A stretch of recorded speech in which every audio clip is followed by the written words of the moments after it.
യേശുവിൽ ഏറ്റവും പ്രിയമുള്ള സഹോദരി സഹോദരന്മാരെ, പ്രിയ മാതാപിതാക്കളെ, പ്രിയ കുട്ടികളെ, ഈ പ്രഭാതത്തിൽ നമ്മൾ ചിന്തിക്കാൻ പോകുന്ന ദൈവിക ചിന്ത എന്ന് പറയുന്നത് എന്താണ്? വാഗ്ദത്തം.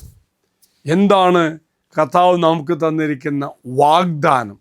അപ്പോൾ പ്രിയമുള്ളവരെ, വാഗ്ദത്തം അല്ലെങ്കിൽ വാഗ്ദാനം എന്ന് പറയുന്നത് ദൈവം നമുക്ക് വാഗ്ദാനം ചെയ്യുന്ന പ്രഖ്യാപനമോ ഉറപ്പാണോ?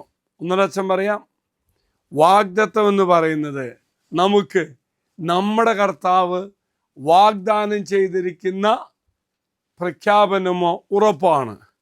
ഈ വാഗ്ദാനം ദൈവിക ഉടമ്പടിയെ പ്രതിഫലിപ്പിക്കുന്നു. അതായത് ദൈവം എന്നെ അനുഗ്രഹിക്കാമെന്ന് പറയുന്നു. ഞാനപ്പം എന്ത് ചെയ്യണം? ദൈവം വരുന്ന ചില കാര്യങ്ങൾ ചെയ്യണം. അത് ഉടമ്പടിയാണ്. അപ്പോൾ വാഗ്ദത്തത്തിൻ്റെ അനുഗ്രഹം പ്രാപിക്കണമെങ്കിൽ ദൈവം ഞാൻ തമ്മിലൊരു അണ്ടർസ്റ്റാൻഡിങ് വേണം. അങ്ങനെ ഞാൻ ചെയ്യുമ്പോൾ, ഞാൻ പറയുമ്പോൾ ദൈവം എനിക്ക് ആത്മീയമായും ശാരീരികമായും നമ്മെ അനുഗ്രഹിക്കും. അങ്ങനെ അനുഗ്രഹിക്കാമെന്ന് തമ്പുരാൻ വാക്ക് ചെയ്യുന്നുവെങ്കിൽ, വാഗ്ദാനം ചെയ്യുന്നുവെങ്കിൽ അത് തീർച്ചയായിട്ടും ദൈവം തരും. പിതാവായ അബ്രഹാത്തോട് ദൈവം പറഞ്ഞില്ലേ, ആ വാഗ്ദാനം തമ്പുരാൻ നിറവേറ്റിയില്ലേ? പ്രിയമുള്ളവരെ, ഈ വാഗ്ദാനത്തിലൂടെ അബ്രഹാത്തിനെ കർത്താവ് എന്തെല്ലാം തരത്തിൽ അനുഗ്രഹിക്കുന്നു, സംരക്ഷിക്കുന്നു, നയിക്കുന്നു, ഉറപ്പ് വരുന്നു. അപ്പോൾ ഈ മൂന്ന് തരത്തിൽ അബ്രഹാത്തിന് ഉറപ്പ് കൊടുത്ത പോലെ നമുക്ക് ഉറപ്പ് തരിക. എങ്കിൽ പ്രിയമുള്ളവരെ, ദൈവം നമുക്ക് വാക്ക് തന്നെങ്കിൽ അത് നിറവേറ്റും.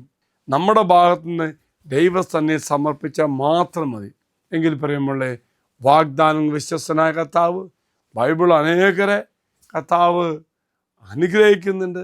വാക്ക് തന്നാൽ അവൻ നിറവേറ്റുകയും സംരക്ഷിക്കുകയും ഒക്കെ ചെയ്യും. ഇതാ വാഗ്ദത്ത പേടകം, സമർപ്പിച്ചോളൂ. ഈ വചന കൂടാരത്തിൽ അനേക ആയിരങ്ങൾ അനുഗ്രഹം പ്രാപിച്ച് പോയിട്ടുള്ളതാ. എങ്കിൽ ഈ ദിവസവും നീ അനുഗ്രഹം പ്രാപിക്കാൻ പോവാ. സമർപ്പിച്ചോളൂ നിയോഗങ്ങൾ.